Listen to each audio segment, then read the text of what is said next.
ሰላም ጤና ይስጥልን የተከበራችሁ የዩቲዩብ ቻናላችን ቤተሰቦች፣ በዛሬው መረጃ ጊዜ ብትሰሟቸው መልካም ይሆናሉ ካልናቸው መረጃዎች መካከል መከላከያ የዘመነን አማካሪ ገድያለሁ አለ፣ እንዲሁም አረጋ ከበደ ለአመራሮቻቸው የሰጡት አነጋጋሪ ትዕዛዝ የሚሉ መረጃዎች ይገኙበታል። አብራችሁን ቆዩ።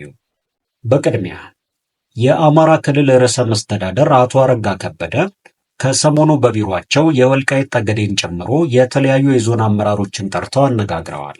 በዚህም መሰረት ህወሓት በየጊዜው መግለጫ በመስጠት አጀንዳ ለመስጠት እየሞከረ በመሆኑ ከአሁን በኋላ ለህወሓት መግለጫዎች ምላሽ እንዳይሰጥም አዘዋል።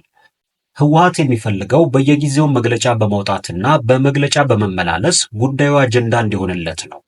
እኛ ደግሞ የዚህ ተባባሪ መሆን የለብንም ሲሉ የገለጹት የክልሉ ርዕሰ መስተዳደር ከዚህ በኋላም በህጋዊ መንገድ ለሚመጡ ጥያቄዎች በህጋዊ መንገድ እንሄዳለን እንጂ ለህወሓት መግለጫ በመስጠት የአጀንዳው ተባባሪ አንሆንም በሚል በተለይም ለወልቃይት ጠገዴ አመራሮች ትዕዛዝ መስጠታቸው ተሰምተዋል።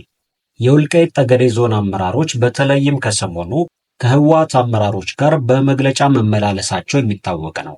የወልቃይት ጠገዴ ሰቲት ሁመራ ዞን የተከዜ ዘብ በሚል ታጣቂዎችን ማስመረቁን ተከትሎ ህወሓት መግለጫ አውጥቶ ድርጊቱን መቃወሙም የሚታወቅ ነው። ይህ በእንዲህ እንዳለ የሀገሪቱ ሁለት ጄኔራሎች በጋብቻ ሊዛመዱ መሆናቸውን ምንጮች ገልጸዋል። በመከላከያ ዘመቻ መምሪያ የኃይል ክትትልና ስምሪት መምሪያ ኃላፊ ሜጀር ጄኔራል ተስፋዬ አያሌውና የኢትዮጵያ መከላከያ ሰራዊት የኮማንዶ አየር ወለድ ዋና አዛዥ ሌተናንት ጄኔራል ሹማ አብደታ ናቸው ልጆቻቸውን የሚድሩት የተባለው። ምንጮች እንደገለጹት ከሆነ የሁለቱ ከፍተኛ ጄኔራሎች ልጆች ሐዊ ሹማና ኦሊያር ተስፋዬ ሰርግ ስነ ስርዓት የፊታችን ሚያዝያ 25 በሚሊኒየም አዳራሽ ይካሄዳል የተባለ ሲሆን በዚህ ሰርግ ላይ የሀገሪቱ ከፍተኛ ባለስልጣናት፣ ጄኔራሎች፣ ባለሀብቶችና ሌሎች እንግዶች እንደሚገኙ የሚገልጹት ምንጮች በአካባቢው ከፍተኛ ጥበቃ ሊኖር እንደሚችልና በስፍራው የሚኖሩ ነዋሪዎችም መጉላላት ሊደርስባቸው እንደሚችል ከወዲሁ አሳስበዋል።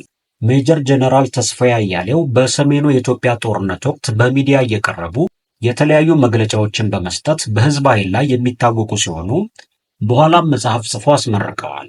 በመከላከያ ዘመቻ መምሪያ የኃይል ክትትልና ስምሪት መምሪያ ኃላፊ ሆነው የጻፉት መጽሐፍም ለባለ ሀብቶች፣ ለተለያዩ ግለሰቦች በብዛት እንዲሸጥ ተደርጎ ከፍተኛ ገቢ እንዲያገኙም ተደርገዋል። ሌተናንት ጄኔራል ሹማ አብደታ የኮማንዶና አየር ወለድ ዋና አዛዥ መሆናቸው የሚታወቅ ሲሆን የፊታችን ሚያዝያ 25 ልጃቸው ሐዊን ለጄኔራል ተስፋዬ ልጅ ኦሊያድ ይሰጣሉ ተብሎም ይጠበቃል።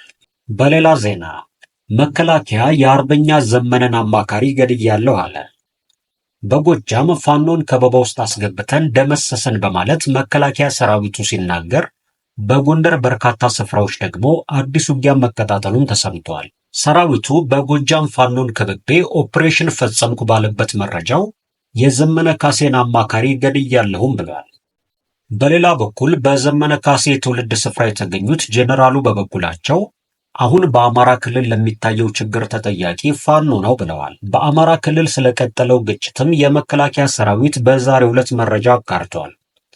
በመረጃውም በጎጃም ጽንፈኛ ሲል በሚጠራቸው የፋኖ ታጣቂዎች ላይ ኦፕሬሽን መፈጸሙን ያሳወቀ ሲሆን እንደ ሰራዊቱ መረጃ ኦፕሬሽኑ የተደረገባቸው አካባቢዎች አዴት፣ ቅንባባ፣ መሸንቲ፣ አንድነት ቀበሌ፣ ጽባዳ ማርያምና ዶር ቤቴ ሲሆኑ ሰራዊቱ በእነዚህ አካባቢዎች ያደረጉት ባለ ኦፕሬሽን የዘመነ ካሴ የቅርብ አማካሪ ውባንታ አዳነ ከነግብረ አበሮቹ ተደምስሷልም ብለዋል። የምስራቅ እዝ ኮር አዛዥ ብርጋዴር ጄኔራል መለስ መንግስቴ በዘመነ ካሴ ትውልድ ስፍራ መራዊ ተገኝተው ህዝባዊ ውይይትም መርተዋል። በውይይቱም ዝቅ ብለን ለፋኖ እጃችንን ዘርግተን ነበር ያሉ ሲሆን ፋኖን እርስ በርሱ እየተዋጋ ያለ ኃይል ሲሉ የገለጹት ጄኔራሉም በሰላም መኖር የማይችል ነውም ብለውታል። ከዚሁ ጋር በተያያዘ መረጃ ደግሞ ባለፉት 3 ቀናት ብቻ 81 ወታደሮች ከነሙሉ ትጥቃቸው በአርበኛ ዘመነ ካሴ ወደሚመራው የአማራ ፋኖ በጎጃም መቀላቀላቸው ተሰምተዋል። ወታደሮቹ ከሙሉ ትጥቃቸው በተጨማሪ ሬዲዮ መገናኛና ሌሎች ትግሉን የሚያግዙ ወታደራዊ መሳሪያዎችን ይዘው ነው ፋኖን የተቀላቀሉትም ተብለዋል።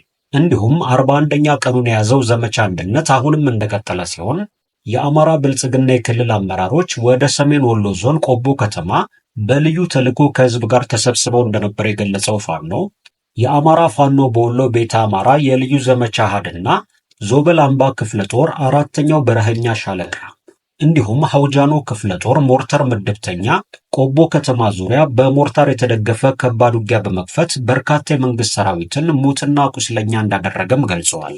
በዚህ ከባድ ትንቅንቅ በብረት ለበሰና በመድፍ የተደገፈ ውጊያ የተደረገ ሲሆን ከቆቦ ከተማ ወጣ ብሎ ሆርማት የሚገኘው መድፍ ከ25 ጊዜ በላይ ወደ ራያ ቆቦ ቀመሌና በዋ ያስወነጨፈ ሲሆን በዋ ላይ መኖሪያ ቤት ላይ በማረፉ 5 የአንድ ቤተሰብ አባላት ከባድ ጉዳት ደርሶባቸው ቆቦ ሆስፒታል እየታከሙ ይገኛሉ ሲልም አመልክቷል። በተያያዘ ዘገባ የአማራ ፋኖ በወሎ ቤተ አማራ ንጉስ ሚካኤል ኮር አማራ ሳይንት መቅደላ ክፍለ ጦር ዘመቻ አንድነት ቀጥሏል ብሏል። የአትሮንስ ብርጌድ እና የክፍለ ጦሩ ቃኞች ባደረጉት ውጊያ በመሃል ሳይንት ወረዳ ዴንሳ ከተማ በመግባት በርካታ ሚሊሻና ፖሊስ ላይ ጥቃት መሰንዘራቸውንም አስታውቋል።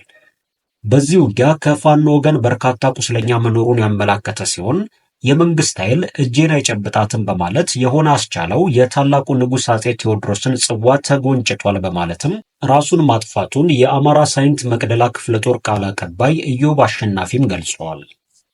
በመጨረሻ ኢትዮጵያውያንን የገደለው የአሜሪካ እርምጃ። አሜሪካ አፍሪካውያን ስደተኞች በሚገኙበት ማዕከል ላይ በፈጸመችው ጥቃት በርካቶች መገደላቸውን የየመን ሁቲዎች አሳውቀዋል። አሜሪካ በሁቲ ኃይሎች ቁጥጥር ስር ባለው የሰሜን ምዕራብ የየመን ክፍል ውስጥ አፍሪካውያን ስደተኞች ተይዘው በሚገኙበት ማዕከል ላይ በፈጸመችው የአየር ጥቃት ቢያንስ 68 ሰዎች መገደላቸውን የታጣቂ ቡድኑ ቴሌቪዥን ጣቢያ ዘግቧል። አልማሴራ የተባለው የሁቲ ቴሌቪዥን ጣቢያ እንዳለው ሳዕዳ ግዛት ውስጥ የሚገኘው ማዕከል ላይ በተፈጸመው ጥቃት ከሞቱት በተጨማሪ ከባድ ጉዳት የደረሰባቸው አሉም ብለዋል። ኢትዮጵያውያንን ጨምሮ ከተለያዩ የአፍሪካ ቀንድ ሀገራት በርካታ ስደተኞች አደገኛውን የቀይ ባህር መስመርን በህገወጥ መንገድ በማቋረጥ ወደ የመን እንደሚገቡ ይታወቃል።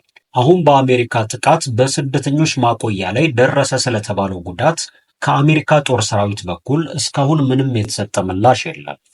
በተያያዘ ዜናም በሶማሊያ ሞቃዲሾ አደን አዲ አውሮፕላን ማረፊያ ዙሪያ ዛሬ ጠዋት 8 የሚደርሱ የሞርታር አረሮች አርፈዋል የተባለ ሲሆን ከጥቃቱ በኋላ የማስጠንቀቂያ ደውልም ተሰምቷል ተብሏል። የሶማሊያ መንግስት የጸጥታ ባለስልጣናት በጥቃቱ የደረሰውን ጉዳት በተመለከተ እስካሁን ሪፖርት አላወጡም። አልሸባብ መጠናከሩን ተከትሎ ሶማሊያ አዲስ የመከላከያ ሚኒስትር መሾሟ ይታወሳል።